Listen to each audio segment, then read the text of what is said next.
7 years into the marriage, I caught Stella cheating 3 times. The first time, she begged in the rain for my forgiveness.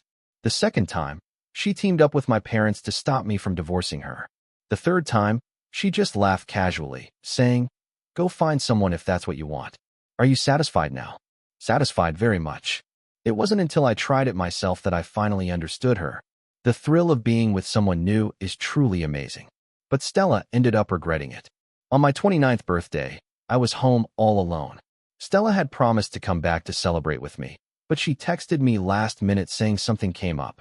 Interesting timing, as her secretary, Mark, posted something not long after for me to see.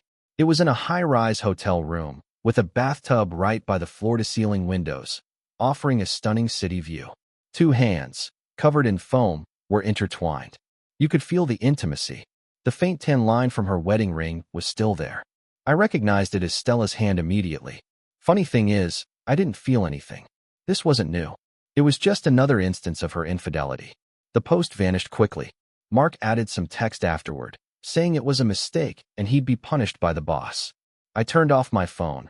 My heart was numb, but my body felt cold, urging me to find warmth. I drove home.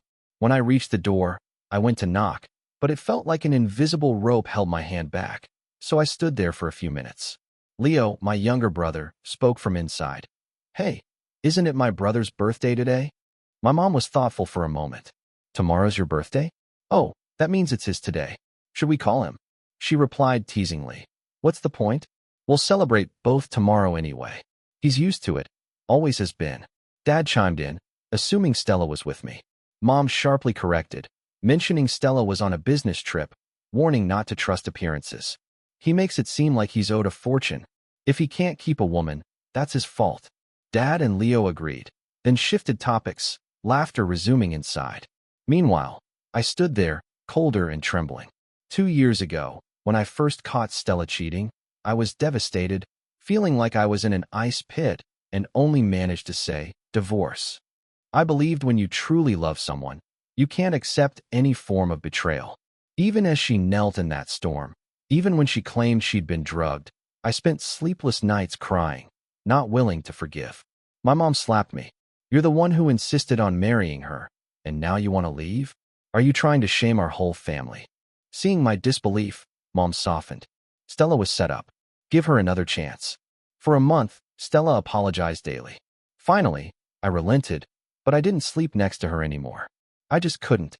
Witnessing how I became a shell of myself, Stella cried. She wrote me a pledge, sharing her schedule daily, and took care of me. Yet, within half a year, she was at it again, this time with her secretary, claiming she thought he was me because she was drunk. I just stared at her until she stormed out. Embarrassed and angry, she didn't ask for forgiveness. Instead, she informed my parents, knowing they'd stand up for her. Mom blamed me for not showing affection, while Dad threatened disownment if I pursued divorce. Leo reminded me that Stella funded his company, urging me to think about the family. They made scenes at home and work until they realized it was futile. Mom even ended up in the hospital after a scare, pleading with me to keep the family intact. Friends who once respected me mocked me, suggesting I consider my parasitic family. Stella didn't need to talk. She knew everything was said already. So once more, I conceded. From then on, things hit rock bottom with Stella. I ignored her, and she started coming home later and later.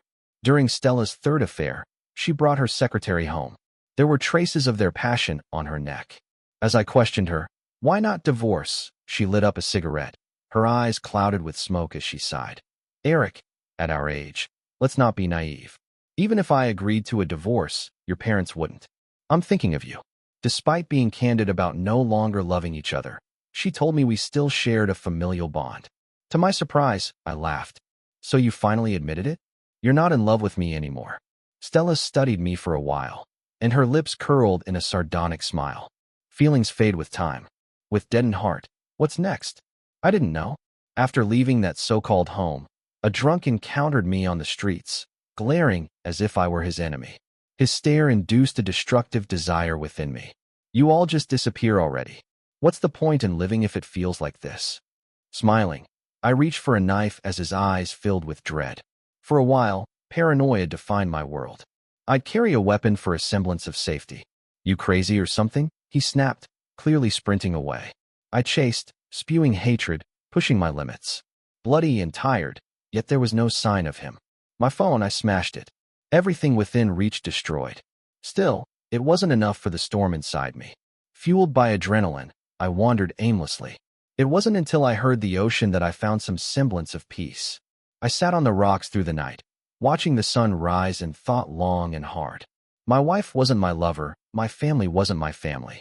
I lost everything I'd held dear, and yet there was a strange peace in that emptiness. No expectations, no hope, nothing to anchor me. I'm free to do whatever now. What next? What if it all collapses? Become what they fear?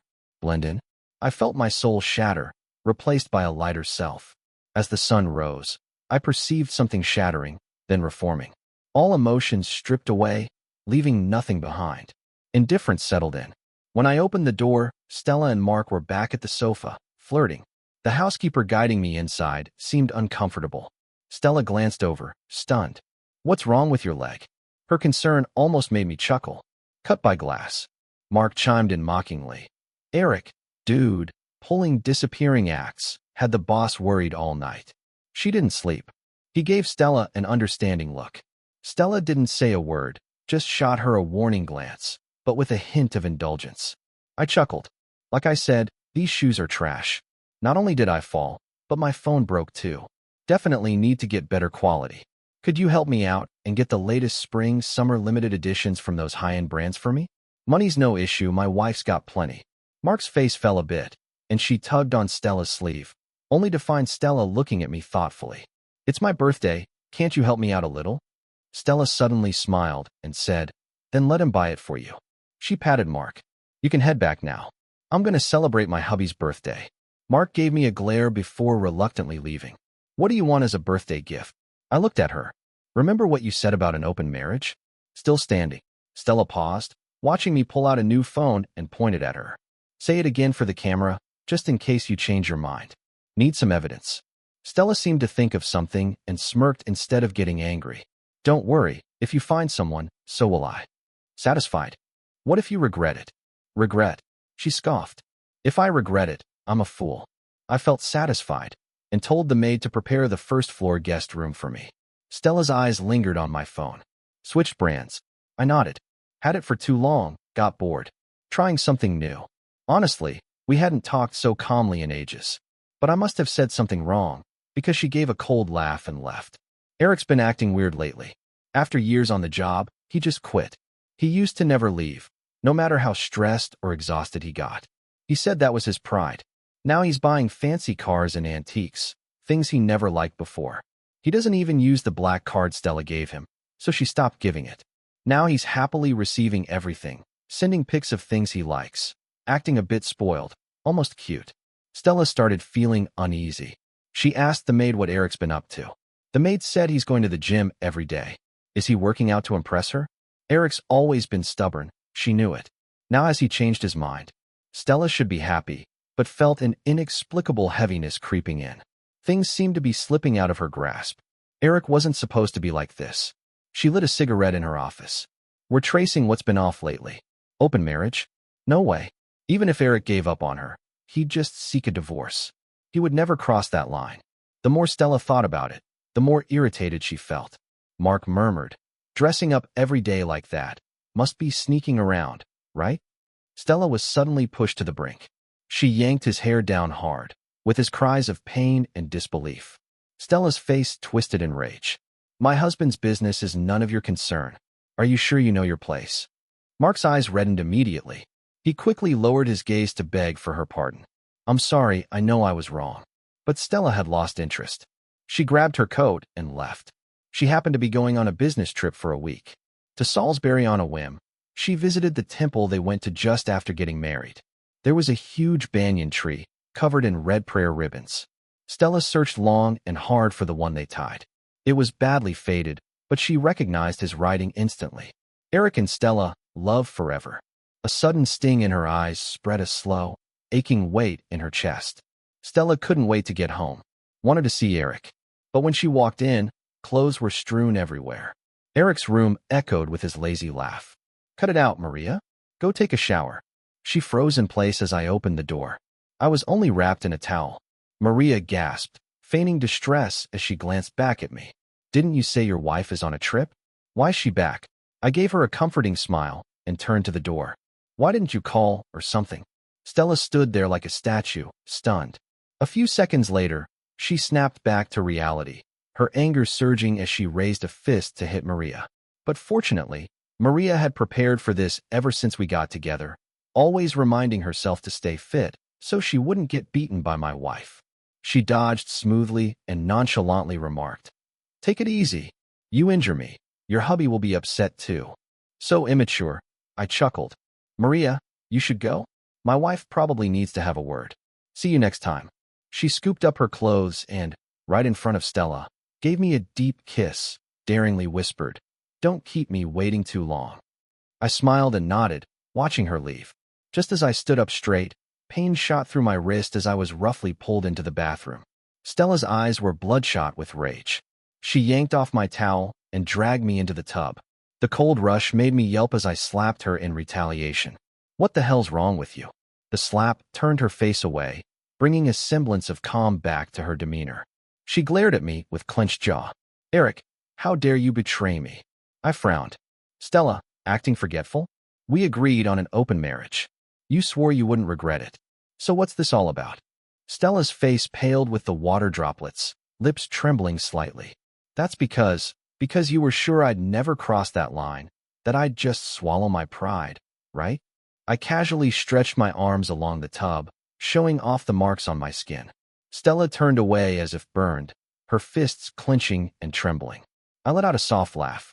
"You're such a sad mess." After a falling out, Stella retaliated by bringing Mark straight home. Our nanny went from shock to playing deaf. I wasn't even fazed, and I even complimented the new pajamas Mark got Stella. Seeing my indifferent attitude only made Stella more furious. She dragged Mark back to her room, causing a ruckus to prove her existence. When I slept upstairs, they were next door hammering away. When I was downstairs, they were busy in the living room. Late at night, I was woken yet again by all the noise, and I just couldn't take it anymore. I kicked at their bedroom door, shouting, "Can you have some decency? Are people not allowed to sleep?" The door opened quickly. Stella smirked. "I thought you didn't care, so what's this now?" Suppressing my anger, I said, "I don't care what you do, where you do it, or how you do it, but maybe be a bit quieter when others need rest. Is that too much to ask?" Stella looked at me for a long time, searching for any hint of jealousy on my face. After a moment, she feigned disinterest and shrugged. "Nope, can't do. Sorry about that." Mark had warned her, but she wouldn't listen. "It's her house after all, Eric. Just endure it." I realized he had a point and turned back to my room. Half an hour later, I wheeled my suitcase out. Seeing Maria in the living room, Stella's forehead tensed as I passed by. She grabbed my wrist. "Eric, where are you going?" I shoved her hand away with disdain. "To a place where I can sleep." "Okay, satisfied now." Stella blocked my way, losing her cool. "You're not allowed to leave." Maria gave her an elbow. "Make way, don't crowd him. You may not care, but I do." Stella yelped as she was pushed to the wall, and Mark rushed out to help her, only to be brushed off. Throughout it all, her eyes were locked on me, and I saw some shock and confusion on her face. Without a backward glance, I left with Maria. "I'll come back when this place is peaceful again." Maria drove me to one of my properties. She made herself at home, clinging to me. "You hardly see me after your wife came back. What am I to you?" I affectionately patted her head. "My side chick." She pouted dramatically. "Well, can you spend time with your side chick now?" Though her tone was questioning, her hands were already slipping under my shirt. Hard to connect this version of her with the cold, aloof woman I met 2 months ago. Our first encounter wasn't pleasant. After catching Stella cheating again, my mom put on an act of scolding her in front of me, before showing her true colors. She blamed me for not keeping Stella's heart, criticized my looks, body, and personality, making me feel worthless. Finally, she urged me to dress up better to please Stella. I retched right in front of her. My throat burned. My stomach churned with unspeakable disgust. Funny thing is, my mom thought I was sick. She happily took me to the hospital, only to find it was just regular gastritis. Disappointed, she mumbled as she left. Dazed, I left the hospital, dragging my feet like a zombie. Don't know how long I walked, until a business card was handed to me. Interested in fitness? The word fitness pierced my nerves. I lost it, breaking down and crying. You think I should work out to please my cheating wife? You think her cheating is because I'm not good looking or in shape? You think it's all my fault? Passers-by on the street stopped to watch my meltdown. I felt utterly helpless. I quickly apologized, grabbed the card, and hurried away. Her voice rang clear behind me. You're fine the way you are. Your wife's cheating isn't your fault. She vowed at the wedding but didn't keep her promise. That's her failure. Fitness isn't to please others, but to feel in control of shaping your own body. I awkwardly wiped my tears and walked faster. I sat by the river for a long time. When I turned back, a tall figure stood behind me. Though we were strangers, she was worried I'd spiral, so she stayed with me for a while. Later, I signed up for the top-tier membership at her gym. She became my personal trainer, and I learned her name, Maria. Maria was stunning, with countless members hitting on her daily, but outside of work, she kept everyone at arm's length, especially someone like me, a married man. But I'm patient. Back in college, Stella was broke but beautiful and ambitious. Her enticing demeanor attracted proposals from many wealthy guys. She didn't hesitate rejecting them all.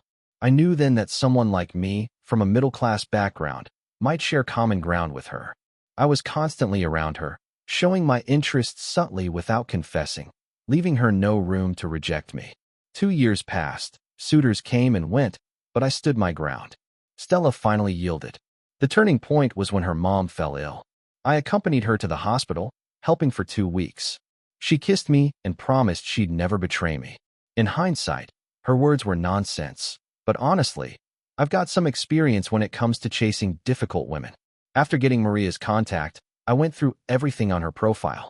There were only a few posts, but they had all the info I needed. The songs she shared, movie stills, and topics. I spent a few days absorbing it all, then casually brought them up in class. That gave us something to talk about, right? It was clear as day. She started replying to my messages more often. During class, there were those occasional touches, and at night, it felt like we were really connecting on a deeper level. Maybe as I get older, I've become more attractive. In less than 2 months, she was opening up to me. Maria's a rich kid. Her family's business is mostly abroad. Her parents had a business marriage, divorced after she was born, and each had affairs. Not feeling loved, she ran away from home. She came back to work as a fitness trainer rather than inherit a cold fortune. Maria asked me, "Do you think I'm silly?" I chuckled. "Pretty silly, yeah. Used to be just like you. Did you run away hoping they'd come after you? But truth is, they'd forget you fast, and some outsider would inherit what should have been yours. People who don't love you get annoyed when you cry, not sympathetic. I'm speaking from experience." Maria just stared at me, eyes flashing. "You must have had it rough, huh?" Honestly, once you figure things out, it's easier when you expect nothing from anyone. Instead of wallowing in pain while others have fun, why not find some joy for yourself? Speaking of joy, what about you? Maria rolled her eyes, grabbed my hand. "You just want my body, huh?" She didn't say much after that, but showed it with a trail of kisses heading downwards. She certainly knew how to make me happy. Hadn't even enjoyed living away for long, before Stella stirred up drama again. In the middle of the night, her friends added me to this group chat. They sent over a bunch of videos of her drunk at a club, calling my name. Classic Stella, always knowing how to disgust me, no matter what. You can't just ignore Stella. She's almost drinking herself into the hospital. Me? Can't she have her new guy pick her up? She only wants you. I sent a video of Stella swearing she'd never regret it to the group. No one spoke anymore. The group got dissolved soon after, but my phone rang instantly. "Stella's too drunk. We can't handle her. Please, think of it as a favor." I was ready to hang up when Stella grabbed the phone. "Eric, come get me.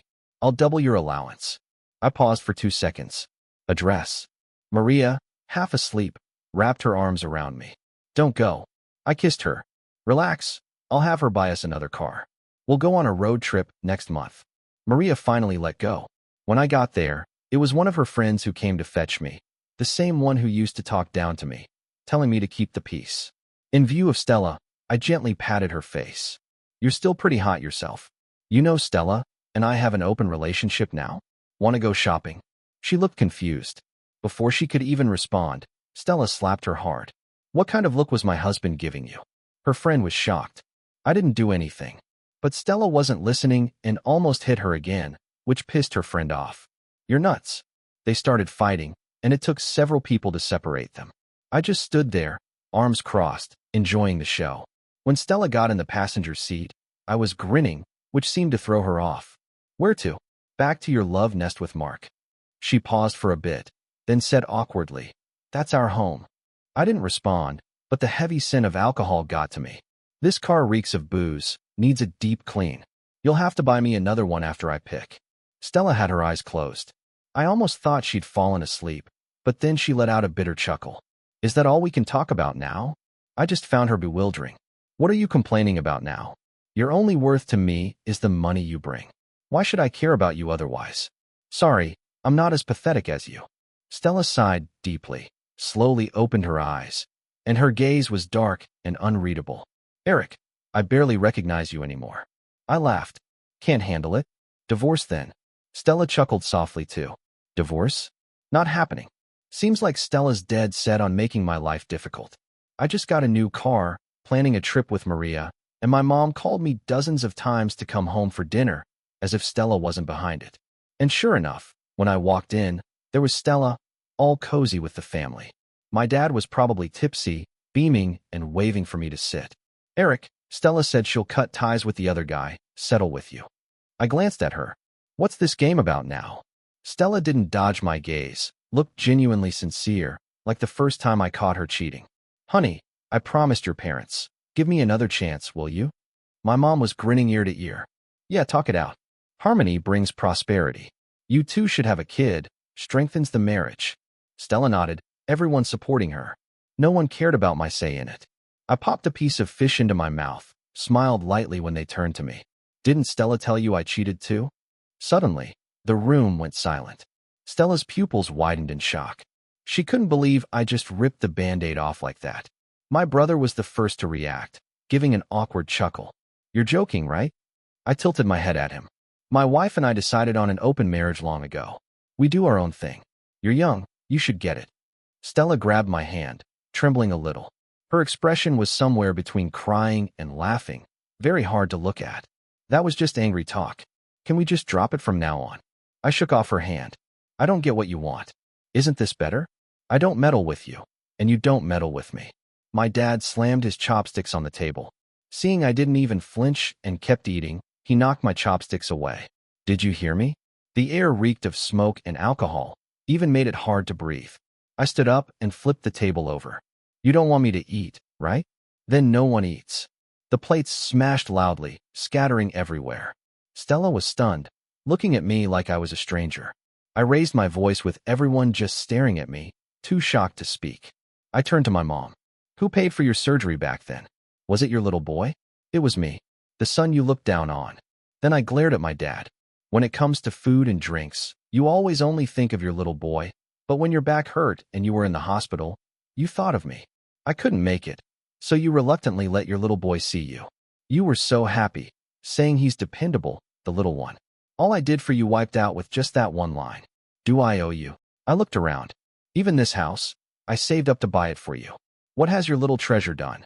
I pointed at Leo's pale face. All he does is keep begging me not to get a divorce. His whole career depends on my wife. So if that's the case, wouldn't it make more sense for me to divorce and let him marry her? Eric, are you crazy? My mom was furious, trying to hit me, but Stella held her back tightly. She looked at me, disbelief all over her face. Family was my last soft spot, now painfully exposed by me. Crazy? Maybe. I spun around, grabbed a baseball bat, and smashed the TV. TV? I bought it. Smash. Fridge? I bought it. Smash. AC? Mine too. Smash. I demolished everything I could, leaving chaos in my wake. It all got chaotic with my mom crying her heart out, calling me an ungrateful child, and saying she might as well die. I smiled at her, almost warmly. If you want to die, go ahead. Last time you took poison, you made it back. Next time, try jumping off a building. Make sure it's a tall one, 'cause I won't stop you this time. Her wailing stopped abruptly. With everything trashed, I tossed the bat aside and looked at my terrified family. I won't care about you anymore. Live or die, it's up to you. Push me again, and I can't say what I might do next time. On the way back, Stella still couldn't process what happened. Her tone was laced with confusion. Eric, what's up with you lately? I closed my eyes, relaxed, and asked slowly. You played the same trick again, using them to force a reconciliation? Happy with how it turned out. Stella drove, staring ahead, tried to smirk, but just couldn't. So why won't you forgive this time? You don't want me, or even your family. Eric, when did you become so heartless? Her voice was calm, but each word was heavy with defeat. I slowly opened my eyes. Stella, they're your family, not mine. When I was getting hurt by you over and over, they sided against me. From that point, they weren't my family anymore. My only regret is not realizing it sooner. See, life would have been much better. From now on, I have nothing to care about. What can you threaten me with? I leisurely gave her a glance. The car came to a soft stop, and I stepped out without a second thought. Behind me, I heard a whisper that almost got lost in the breeze. Yeah, how do I even keep you now? I left all those dreary people and things behind, keeping my promise to take Maria on a road trip. For a month, we headed west together. We ran across vast prairies, witnessed the breathtaking sunrise over the mountains. It felt like my long-dormant vitality was revived, pumping through my veins. For the first time, I felt freedom. It was intoxicating. When we got back, Stella wanted me to move back home.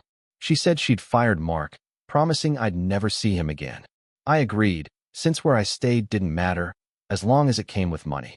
But the very day I moved back, Mark showed up at the door, losing his mind.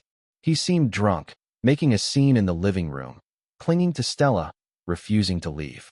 I don't believe you don't love me at all. Stella was cold now. Not one bit. Mark's voice turned sharp. If you don't love me, why let me take off your wedding ring? Why let me ride shotgun? Why miss Eric's birthday and let me taunt him on social media? Can you really say there's no feeling for me? Is it him forcing you to break up with me? He can have someone else and won't let you divorce? I'm going to confront him with that.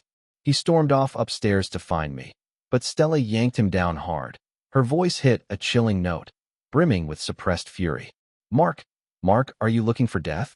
Who are you to cause a scene in front of my husband? Mark stared at her, tears streaming, but broke into a maniacal laugh. Stella, now you're playing the devoted wife. He sneered through his tears. Did you think of your husband while enjoying yourself with me?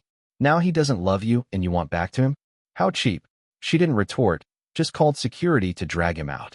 As I came down the stairs and caught Stella's gaze, she seemed a bit flustered. I've really cut things off with him, she began, but I interrupted. You don't need to explain anything to me. Stella noticed the luggage in my hand and quickly asked, Where are you going? I pushed the door open without looking back. Maria's not feeling well. I'm going to check on her. Won't be back tonight. Stella couldn't say another word, stood there watching as the door gently closed. Suddenly, her eyes welled up with tears. Maria truly was sick. Probably from travel fatigue. She started running a low fever as soon as she got back. I insisted on taking her to the hospital for proper treatment and medication. After a long day, I said, Get some rest. I touched her forehead, got up, and turned off the light. Maria held my hand, her voice hoarse. Don't leave. I won't. Go to sleep. I'm here with you. She looked pale from illness. The boldness in her usual appearance was now replaced by a tender meekness. No one's ever treated me this well. If you're willing, plenty of people will treat you well. Maria looked at me almost stubbornly. It's not the same. I just want you. I paused, my eyes shifting downward. In your condition, you might not be up for it. She shot me a glance, ears tinged red. Actually, it's possible. Don't you want to try? 100 degrees of fever. I pinched her lips without expression. Stop. I'm not about to exploit a patient. If you're not sleeping, I'm leaving. Reluctantly, Maria closed her eyes but still held on tight. I just let it be. The next morning, I made her some porridge.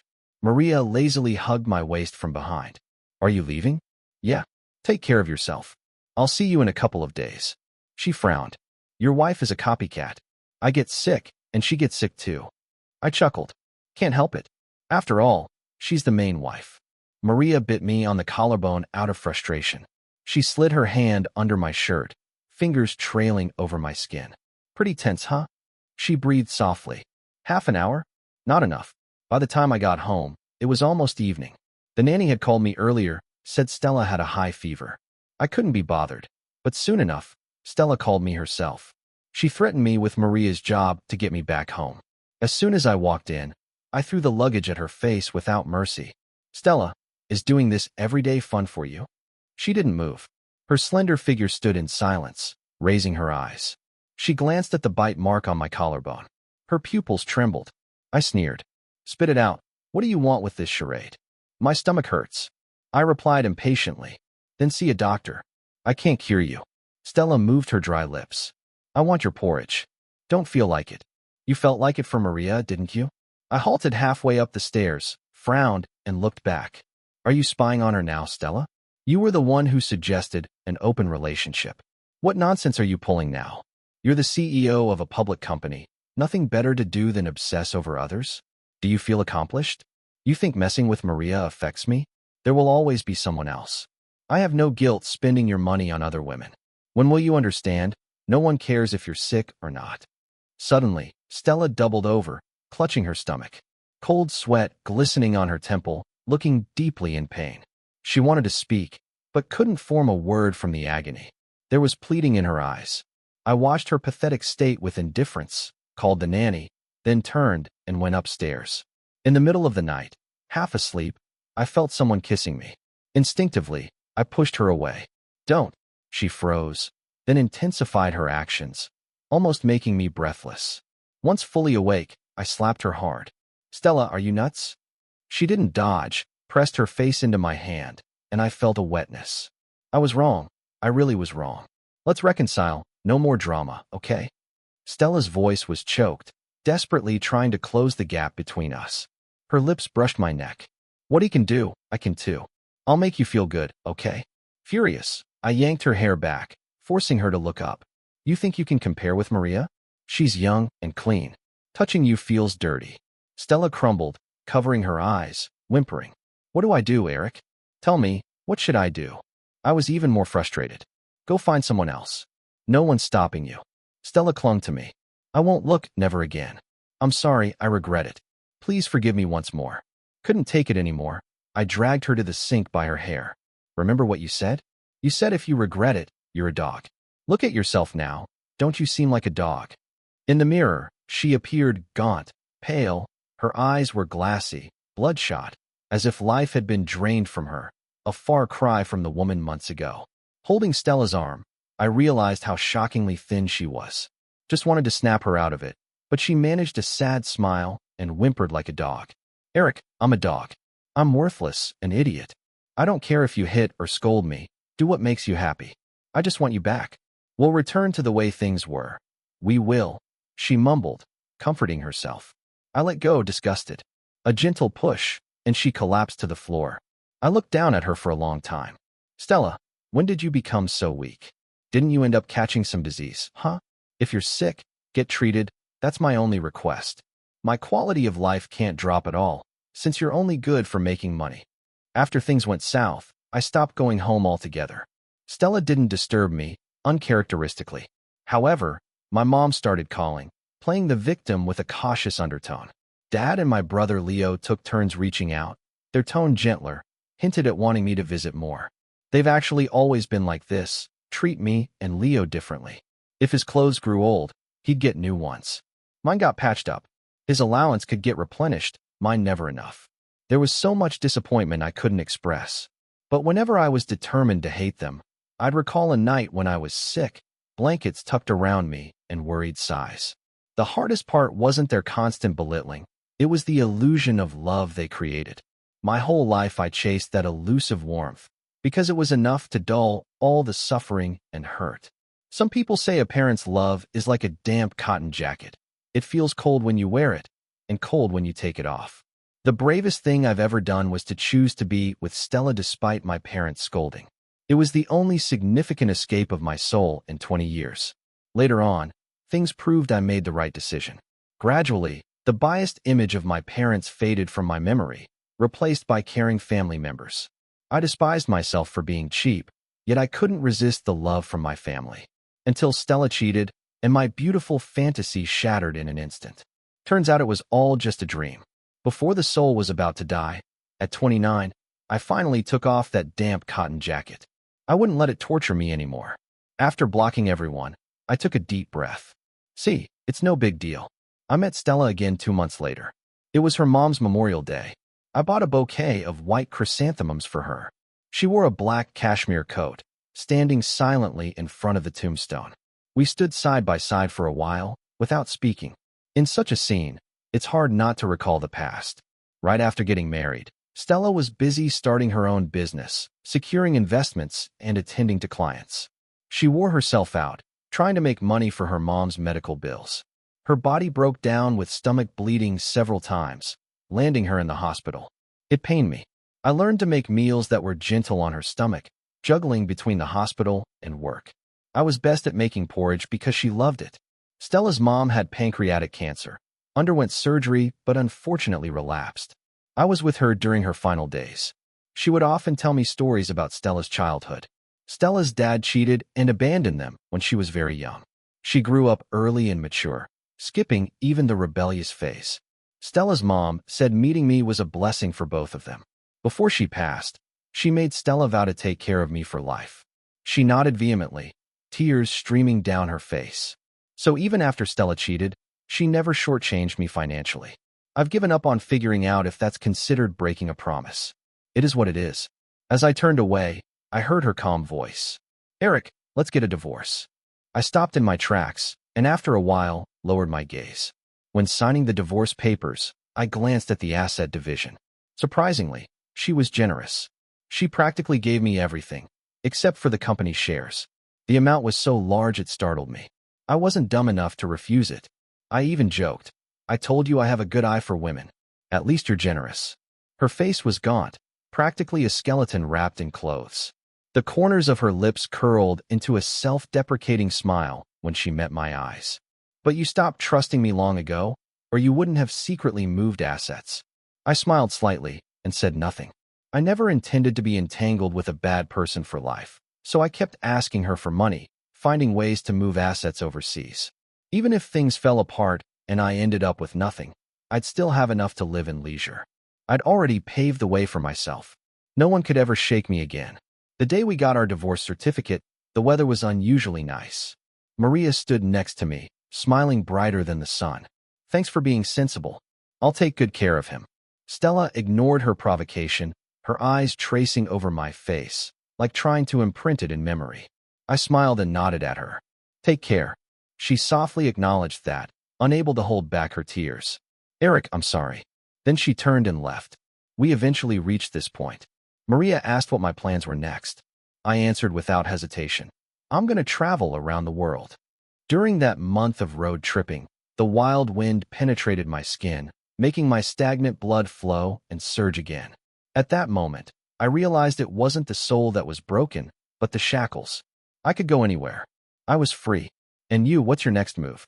Maria asked, her gaze relaxed. I've decided to go back and take over the family business. You were right. There's no point in running away. I shouldn't hand over what's mine. I nodded and smiled.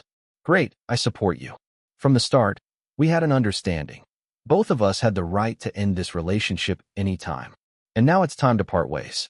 Just as I was thinking how to say goodbye, Maria's clear and pleasant voice rang out. Keep moving forward, and I'll catch up. I was slightly taken aback and heard her say, if I catch up to you, I hope you'll give me a chance to be the real deal. Eric, I really like you. No need to think too long. I raised my lips and hugged her. Hey, I wouldn't stay for anyone, but I wouldn't mind walking with someone compatible for a while. How long it lasts depends on fate. Another 6 months passed. When I arrived at Egypt's Abu Simbel temples, I received a call from back home. The caller was Stella's attorney. He told me Stella had died from stomach cancer a few minutes ago. On her deathbed, she sold the company and left everything to me. Hearing the news, I only felt a moment's daze. It was sudden, but not surprising. The lawyer's voice was heavy. My condolences. Stella left a message for you, respecting your wishes. Do you want to see it? I stayed silent for a while. No need. After hanging up, the tour guide Maria found for me asked if it was urgent and if we needed to pause the tour. I shook my head. It's nothing important. Let's continue. She smiled and nodded, continuing the local history introduction. The scenery quickly captured my entire attention, as if that call was just an insignificant piece of news. Indeed, it wasn't important. It's just that in some moments, a line of poetry popped into my head. If life could be as it was at first sight, why would autumn winds be sad over painted fans? Just an exclamation of life's unpredictability. But harsh drizzles always pass. Keep moving forward, never look back.